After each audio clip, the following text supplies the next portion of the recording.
la guerra espiritual a nivel de la iglesia.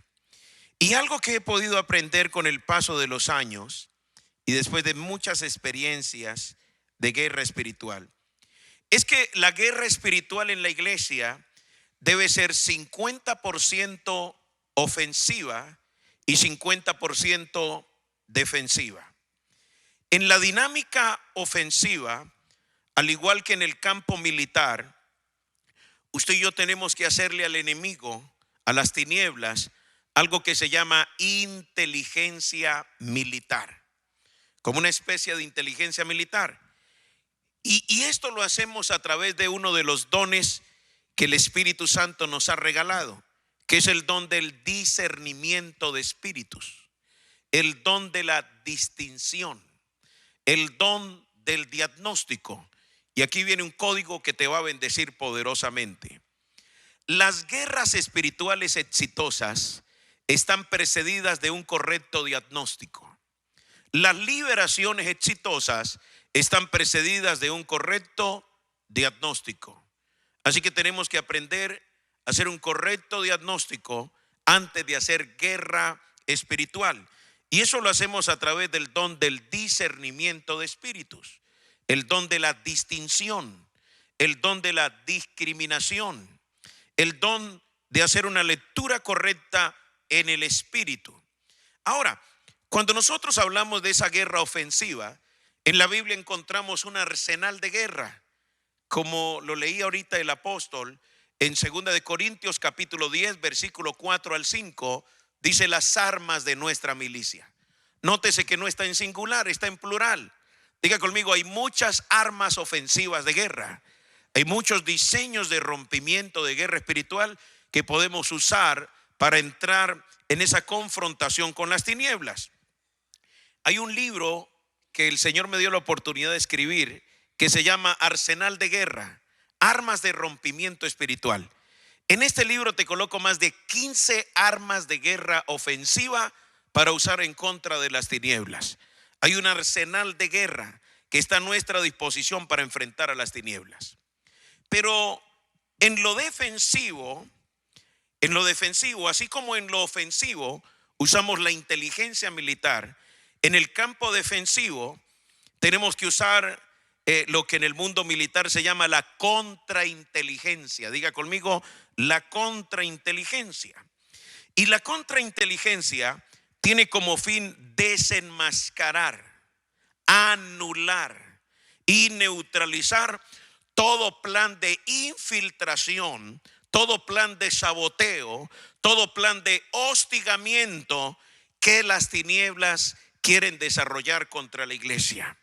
Levante su mano derecha en el nombre del Señor Jesucristo, porque hoy entramos bajo la cobertura de la palabra que dice que ningún arma forjada prosperará contra ti y que las puertas del Hades no prevalecerán contra la iglesia. Dele ese aplauso bien fuerte al Señor. Ahora, un código. Necesitamos sumarle al tecnicismo la unción profética, el manto profético. Pues lo profético desenmascara las tinieblas. Y escuche esto: donde se ausenta la voz profética, proliferan los brujos. Yo recuerdo en una de las experiencias misioneras en el campo de la guerra espiritual que he tenido, Dios me llevó a Haití. Y Dios me llevó a una ciudad de Haití, a la capital Puerto Príncipe, y fui a ministrar a una iglesia muy relevante, una iglesia muy numerosa en Haití. Fui como invitado a un congreso de guerra espiritual. Y recuerdo que cuando llegué a Haití, yo venía caminando hacia el altar, hacia el púlpito, y de repente uno de los pastores que hacía parte del staff me guió. Yo iba con el traductor, no hablo creol ni francés, que es el idioma que se habla en Haití, y me guiaron por un pasillo que llevaba a un salón contiguo al altar de la iglesia. Y cuando yo entré a ese salón, hermano, en ese salón habían como 20 profetas. Entonces la persona de protocolo me dijo: pastor, por favor, entre y métase en medio del círculo, que van a orar por usted, porque hay una cultura en esta casa. Y es que hasta que Dios no le confirme a los profetas que la persona está en santidad, no lo dejan subir al altar. Entonces 20 profetas comenzaron a orar y comenzaron a interceder y a orar por mí. Y de repente ellos no hablan español, ellos hablan creol, hablan francés. Ahí estaba el traductor que era de la iglesia. Y de repente cuando comenzaron a orar en lenguas, uno de ellos comenzó a hablar en español. Y el profeta y el traductor que estaba allí comenzó a traducirle al pastor del estado lo que estaba hablando esa persona en español. Y estaba confirmando que yo estaba bien, gracias a Dios, y que estaba apto para subir al altar. Denle ese aplauso bien fuerte al Señor. Entonces me llamó la atención que antes de subirme al altar necesitaban la confirmación de que yo era un siervo de Dios y que estaba llevando una vida de santidad. Así que dile a la persona que está al lado tuyo: hoy declaramos y profetizamos que la unción profética, que el manto profético y el discernimiento de espíritus se aviva en la casa. Denle ese aplauso bien fuerte al Señor, dáselo. Ahora, ¿por qué es importante que nosotros entendamos no solo la dinámica ofensiva de la guerra espiritual, sino defensiva?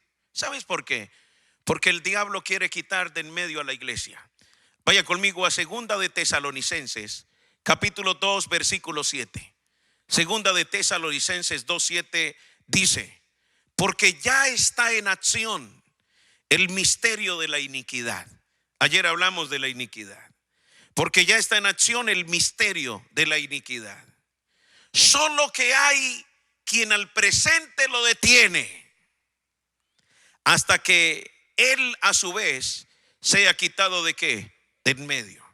Tengo una versión que nos ilustra de una manera más clara el texto. La versión traducción en lenguaje actual dice: porque su plan secreto de maldad ya está en marcha.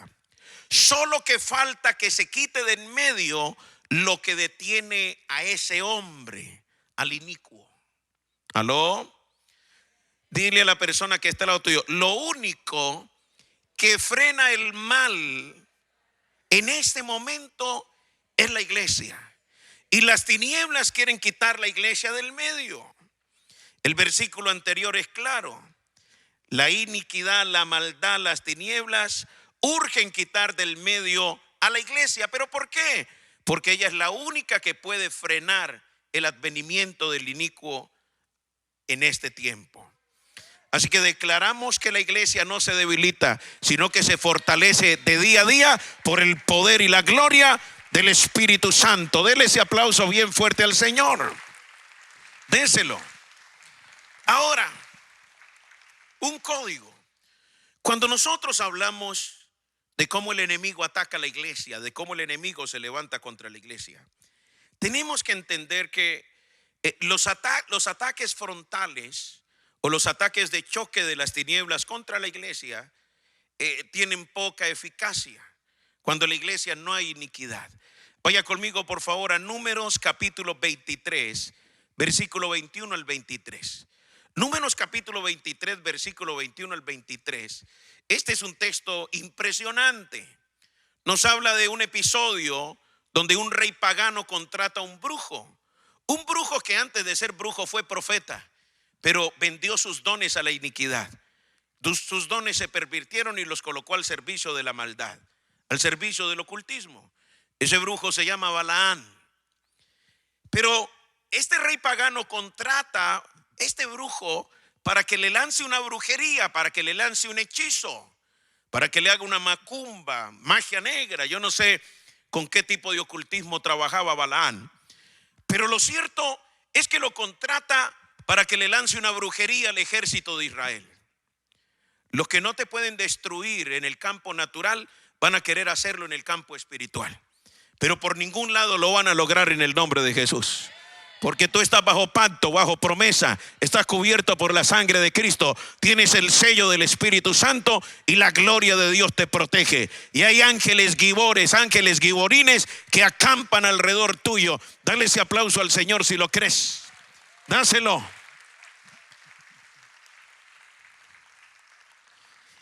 Y Balaam le contesta al rey, al emisario de este rey pagano, y le dice: mire, rey, por más brujería que yo haga al ejército de Israel, no le va a entrar. Y le da 5 razones por las cuales la brujería no le entra al pueblo de Dios. Mire al que está al lado suyo, dígale: tenga paz, tenga tranquilidad, que no te va a entrar la brujería. Pero hay 5 condiciones. ¿Cuáles son las 5 condiciones? Versículo 21, número 23, 21. No ha notado iniquidad en Jacob, ni ha visto perversidad en Israel. 2. Jehová su Dios está con él. 3. El júbilo del rey en él. 4. Dios lo ha sacado de Egipto. 5. Me faltó una. Y 6. Tiene fuerzas como de búfalo. 23. Leo el versículo 23 en la versión traducción en lenguaje actual. Dice: no hay brujería que funcione contra el pueblo de Dios. Denle ese aplauso al Señor. No hay brujería, no hay hechizo, no hay maleficio, no hay conjuro, no hay macumba wanda, no hay espiritismo, no hay María Leonza, no hay negro Felipe, no hay indio Guaycaipuro, no hay corte chamarrea, no hay corte vikinga, corte celestial, no hay Changó, Yemayá, Orula o Atalá, Babalúa, no hay nada de esto que funcione contra el pueblo de Dios. Dele ese aplauso al Señor. Dígale: Dios es más poder, que Dios tiene más poder que el ocultismo. Dios tiene más poder que las obras de las tinieblas. Entonces, cuando el pueblo de Dios está en santidad, cuando el pueblo de Dios camina en la obediencia perfecta, de la cual el Espíritu Santo ha hecho mucha mención a través de la boca del apóstol José Satirio dos Santos en los devocionales, cuando el pueblo de Dios camina en obediencia perfecta, no hay brujería que valga, no hay diseño de las tinieblas que valga. Entonces, un ataque frontal de las tinieblas contra la iglesia, cuando la iglesia está en santidad, tiene muy poca eficacia. Entonces, ¿qué es lo único que le queda al diablo? Lo único que le queda es que para atacar la iglesia, la única alternativa que le queda es usar el descuido de alguien en la casa. ¿Aló? Yo fui soldado del ejército de Colombia. Que no se me note ya es otra cosa. Soy teniente de la reserva. Estuve inscrito a la Escuela Militar de Cadete José María Córdoba en Bogotá, alistándome para hacer el curso de oficial del ejército. Pero Dios no quería que fuera ejército, no quería que fuera soldado del ejército colombiano, sino del ejército de Cristo. ¿Cuántos dan ese aplauso al Señor? Un soldado del Señor Jesucristo. Pero nos tocaba prestar guardia, nos tocaba ser centinelas, guardianes, y habían turnos. El turno más difícil era el turno de 12 de la noche a 3 de la mañana. No le digo cómo le llaman los soldados a ese turno, porque es muy feo. Pero cuando se daba una infiltración del enemigo a una base o a un batallón, era porque uno de los soldados se quedaba dormido. Y cuando uno de los soldados se relajaba, se quedaba dormido, no solo lo asesinaban, le robaban el arma, pero por ese lado que se descuidó, por allí se infiltraban las tinieblas. Bueno, el enemigo.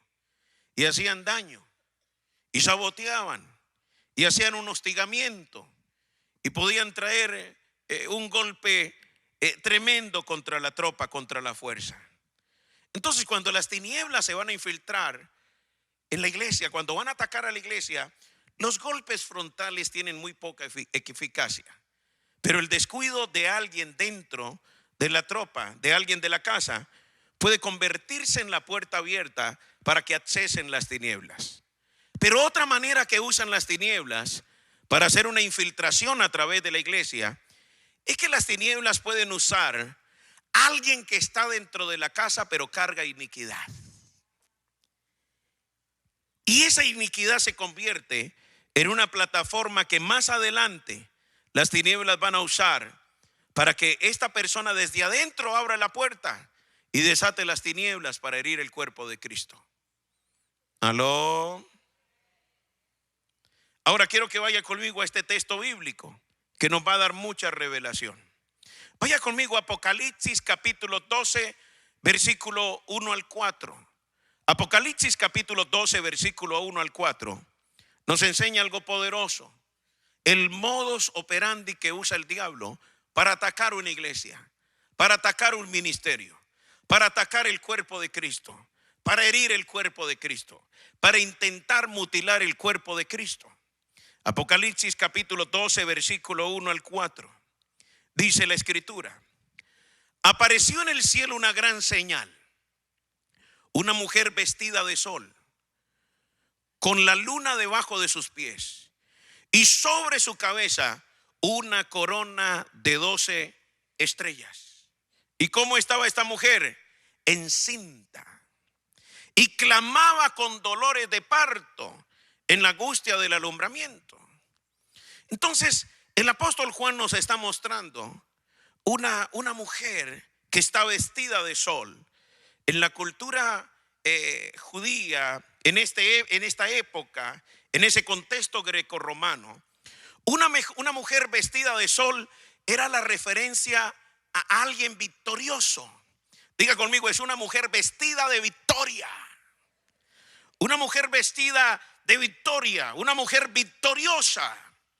Pero luego dice el texto que había una luna debajo de sus pies. En la cultura judía, las lunas anuncian tiempos nuevos. O sea que está hablando de una mujer que está entrando en una nueva temporada, que está caminando en lo nuevo, que está avanzando bajo una estación profética donde un vino nuevo se está liberando sobre ella. Y luego habla de cómo en su cabeza había una corona de 2 estrellas. La corona significa reino. Diga conmigo, reino. Pero también nos dice que esta mujer está encinta, está embarazada, está en dolores de parto, está en un trabajo de alumbramiento. Algo grande, algo poderoso va a salir del vientre de esta mujer. Esta mujer está a punto de parir algo muy grande. Ahora, ¿de qué nos está hablando el apóstol Juan?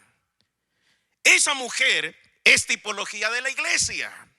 Una iglesia victoriosa. Una iglesia que está vestida de victoria. ¿Cuántos dicen amén? Una iglesia que está entrando en un tiempo profético impresionante. Una iglesia que está coronada de reino. Pero una iglesia que está en trabajo de parto. Una iglesia que está a punto de parir algo muy grande. Pero luego el versículo 3 dice: también apareció otra señal en el cielo. He aquí un gran dragón escarlata. Dígale al que está al lado suyo: el diablo. Un gran dragón escarlata que tenía 7 cabezas y 10 cuernos, y sus cabezas 7 diademas. Versículo 4. Aquí viene el código. Y su cola. Dile al que está al lado tuyo: el diablo tiene cola. A ver, mira al que está al otro lado suyo, dígale: el diablo tiene cola. Me dijo una hermana en un pueblo de la costa: pastor, ¿y la cola del diablo cómo es? ¿Como la de las vacas o como la de los burros? No está hablando de una cola literal. Dice: y su cola arrastraba la tercera parte de las estrellas del cielo y las arrojó sobre la tierra. Y el dragón se paró frente a la mujer que estaba para dar a luz, a fin de devorar a su hijo tan pronto como naciese. ¿Qué nos está mostrando el apóstol Juan? El apóstol Juan nos está mostrando que cuando el diablo se percata en el escenario escatológico, en la historia, que se está levantando una iglesia victoriosa, Cuando el diablo se percata que se está levantando una iglesia victoriosa, cuando el diablo se percata de que una iglesia está entrando en un tiempo impresionante de gloria, cuando el diablo se percata de que hay una iglesia que está caminando en una dimensión de reino, cuando el diablo se percata de que hay una iglesia que está encinta, que está embarazada, que está a punto de parir algo grande, que Dios va a usar su vientre profético para transicionar algo del cielo a la tierra, cuando el diablo se percata de que una iglesia está a punto de alumbrar, de parir un avivamiento, el diablo no se queda con los brazos cruzados. El diablo activa un plan para frenar a esa iglesia, para debilitar a esa iglesia, para robarle el alumbramiento, para robarle la gloria a esa iglesia, para robarle ese tiempo nuevo a esa iglesia, para que la iglesia no cumpla el propósito de dar a luz el avivamiento que carga en su vientre. ¿Y qué es lo que hace el diablo? El versículo 4 es claro. Dice el versículo 4, y su cola. ¿Y qué hacía el diablo con su cola? Arrastraba. Esa palabra arrastraba aparece en el original como hechizaba, embrujaba. La cola del diablo es hechicera. Y lo tremendo es que el apóstol Juan coloca un ejemplo y dice, mire, la cola del diablo es tan terrible que en tiempos antiguos la cola del diablo logró arrastrar la tercera parte de las estrellas del cielo. ¿Y quiénes son las estrellas del cielo? Los ángeles. Los arrastró. Arrastró la tercera parte de las estrellas del cielo y las arrojó sobre la tierra. Lo que el apóstol Juan está diciendo es: no minimicemos. No minimicemos. No dejemos de tener discernimiento, porque la cola del diablo en tiempos antiguos logró arrastrar la tercera parte de las estrellas del cielo. Ahora imagínense los que no caminan en una obediencia perfecta, cómo pueden ser arrastrados por la cola del diablo. Arrastró ángeles del cielo, saboteó las bóvedas celestiales. Ahora imagínense lo que puede hacer dentro de una casa donde no hay obediencia perfecta. Y dice que su cola arrastró la tercera parte de las estrellas del cielo. Pero tenemos que hacernos una pregunta: ¿cuál es la cola del diablo? A ver, mire al que está al lado suyo y pregúntele eso. ¿Cuál es la cola del diablo? No está hablando de una cola literal. No. No está hablando de una cola física. Está hablando en sentido figurado. Pero ¿cuál es la cola del diablo proféticamente? Vaya conmigo a Isaías 9:15. Isaías capítulo 9 versículo 15 dice: el anciano y venerable de rostro es la cabeza, pero el profeta que enseña mentira es la cola. El profeta que enseña mentira es la cola. Recuerde que la cola el profeta en el Antiguo Testamento es tipología de un ministerio, de liderazgo.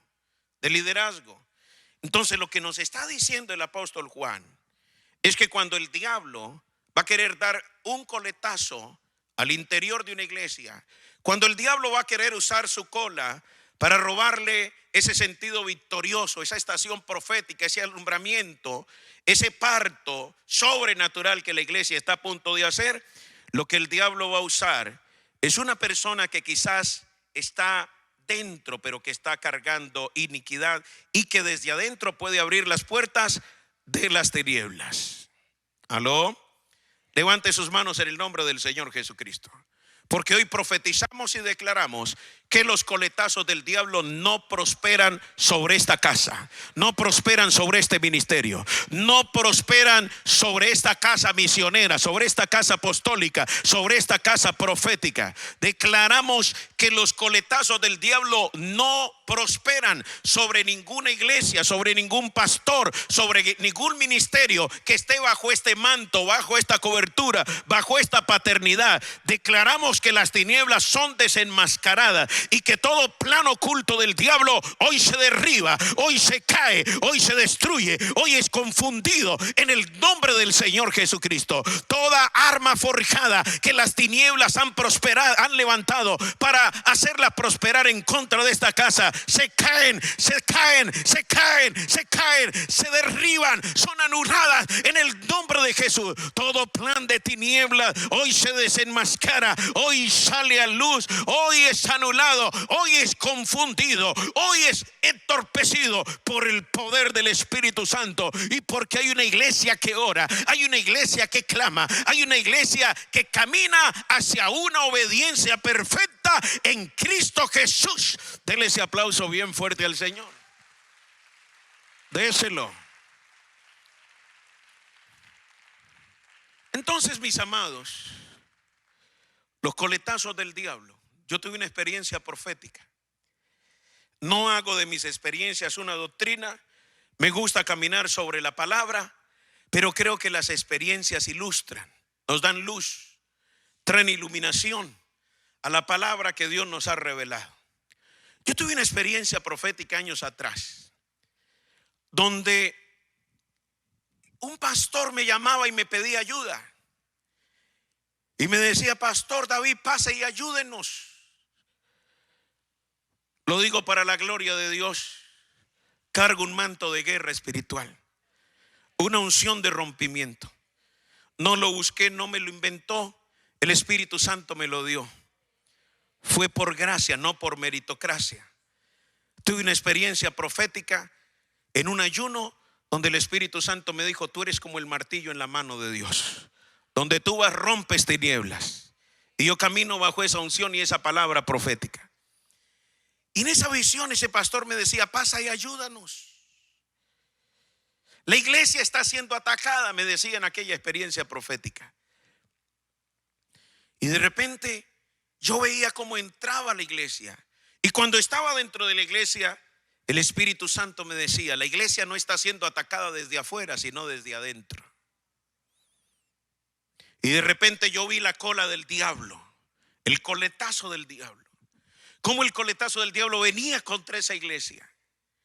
Y cuando vi el coletazo del diablo, yo vi cómo cuando la cola del diablo se agitaba, el diablo desataba espíritus para venir a entorpecer, para venir a lastimar, para venir a menguar, para venir a robarle fuerza a la iglesia.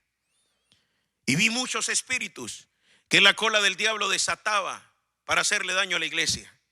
Y fruto de esa experiencia profética nace este libro, Atacados con Brujería. Los espíritus que debilitan iglesias, ministerios y líderes.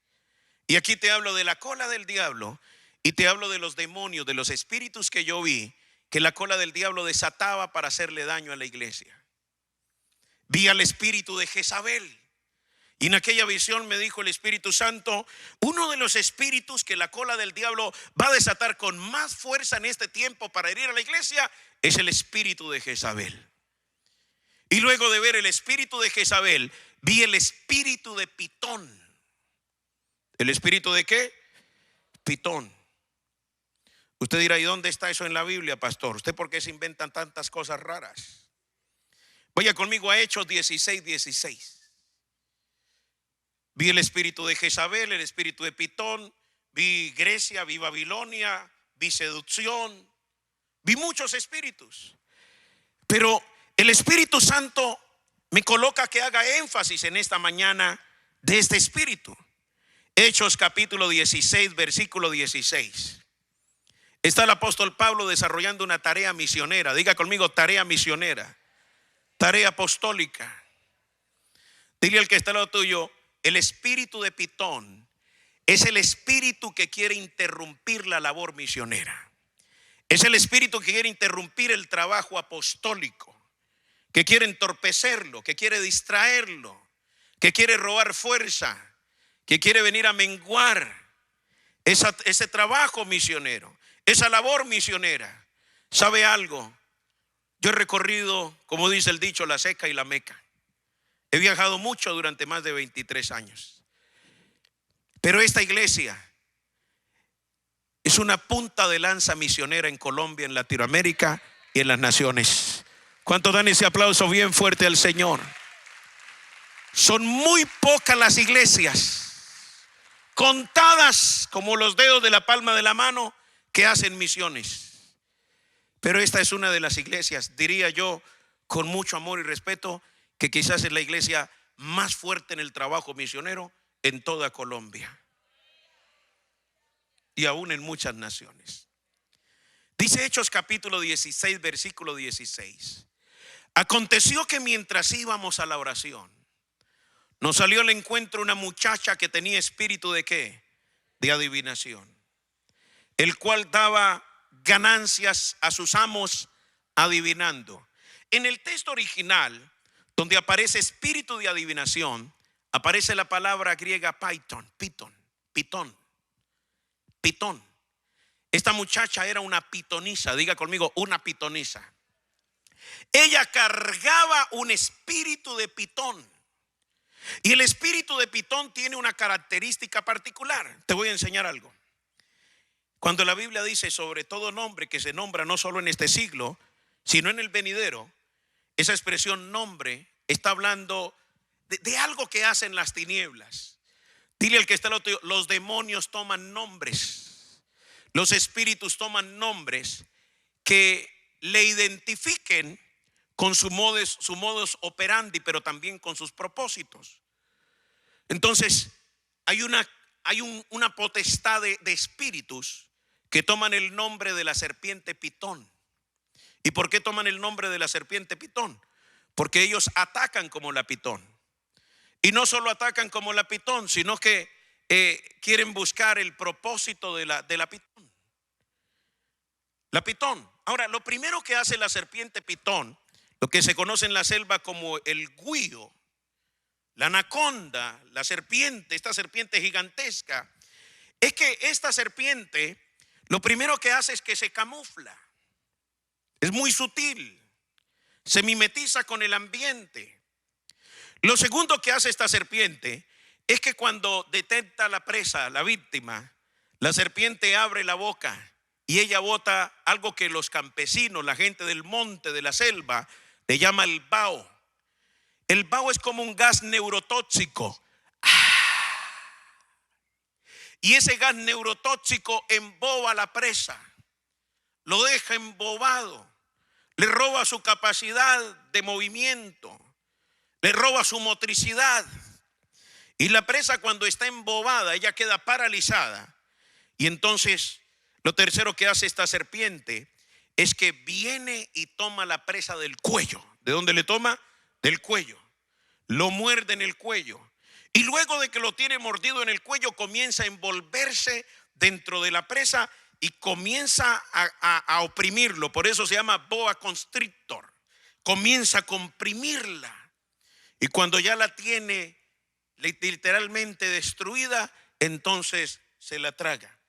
Entonces hay una potestad de demonios que tomaron el nombre de la pitón, porque atacan como ella ataca, pero también quieren lograr el objetivo que ella logra, que es destruir a su presa.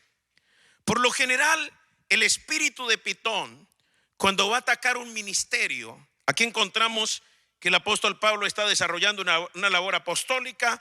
El apóstol Pablo se encuentra una pitonisa, una mujer que carga un espíritu de pitón. Pero luego de que el apóstol Pablo libera a esta mujer y expulsa al demonio que ella carga, viene un ataque muy fuerte. Viene un ataque muy fuerte contra el trabajo misionero del apóstol Pablo, contra el trabajo apostólico del apóstol Pablo. ¿Y qué fue lo que levantó el espíritu de pitón? Luego de que el apóstol Pablo lo enfrentó, diga conmigo, un trabajo de difamación. ¿Un trabajo de qué? De difamación. Levante sus manos en el nombre del Señor Jesucristo. Porque yo declaro que toda voz pitoniza, declaro que todo vaho pitonizo, declaro que todo hechizo pitónico que quiere traer difamación contra esta casa, que quiere traer difamación contra este ministerio, que quiere traer difamación contra el apóstol, que quiere traer difamación contra el misionero, contra la familia misionera, que quiere traer difamación contra las autoridades de la casa, hoy se cae en el nombre del Señor Jesucristo. Y ningún trabajo de Pitón prospera sobre esta casa, porque hay promesa, porque hay pacto y porque la sangre de Cristo cubre este ministerio. Denle ese aplauso bien fuerte al Señor, déselo.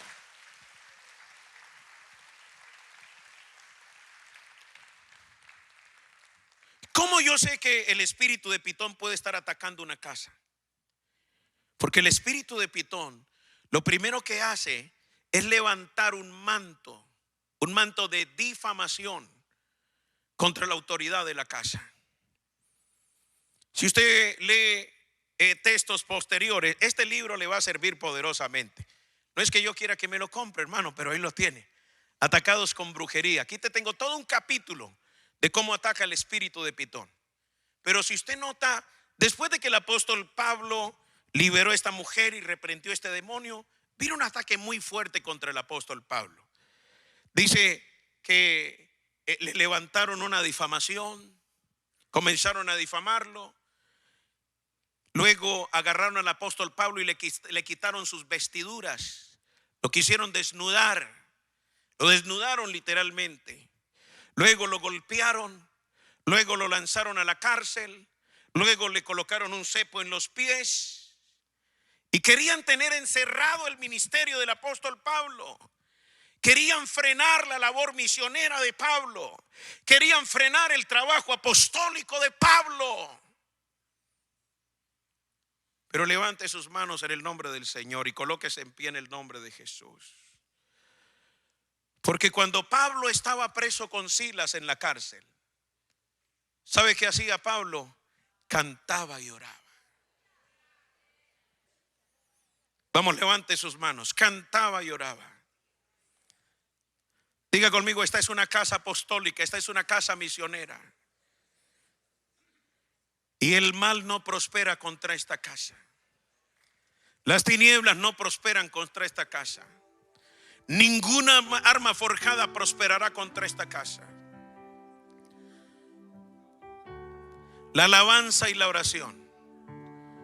Pastor David Silvestre, cuando las tinieblas amenazan, cuando las tinieblas atacan, cuando los coletazos del diablo amenazan la iglesia, ¿qué tenemos que hacer? Incrementar la alabanza y la oración. Incrementar la alabanza y la oración. Diga conmigo, incrementar la alabanza y la oración. Debemos incrementar la oración. Hay mucha oración aquí. Hay un guerrero de oración como es el pastor Pedro. Yo veo al apóstol orando, la casa orando, el ministerio orando. Pero dile al que está al lado tuyo, pero tenemos que saber. Mire, tenemos que ser entendidos en los tiempos. Yo fui soldado. Y cuando yo estaba en la selva del Caquetá, de repente en contrainteligencia detectábamos una comunicación del enemigo. Va a ser atacada la base militar. Hay un plan del enemigo para hostigar el batallón. Inmediatamente se activaba un protocolo. ¿Y sabe cómo se llama ese protocolo? Acuartelamiento de primer grado. Y cuando en el mundo militar dicen acuartelamiento de primer grado, nadie sale de la concentración. Cuando hay acuartelamiento de primer grado, todos los soldados tienen que dormir con las botas puestas. Tienen que dormir con el camuflado puesto. Tienen que dormir con la munición en hombro. Tienen que dormir con el fusil. El soldado le llama al fusil la novia. Tiene que dormir con la novia. Y tiene que estar preparado para reaccionar ante el embate de las tinieblas. Tenemos que ser entendidos en los tiempos para saber cuándo tenemos que declarar acuartelamiento de primer grado. Porque dile al que está al lado, cuando la tropa se relaja, ahí es cuando el enemigo ataca. y no nos podemos relajar en el nombre del Señor. Colombia demanda una iglesia que esté en acuartelamiento de primer grado. Colombia demanda una iglesia que tenga las botas puestas. Colombia demanda un ejército que no se quite el camuflado, que no se quite la armadura. Dígale al que está al lado suyo, no es el tiempo de tener la armadura guardada en el cuarto de San Alejo. Es tiempo de tener la armadura puesta a favor de la nación. Amén.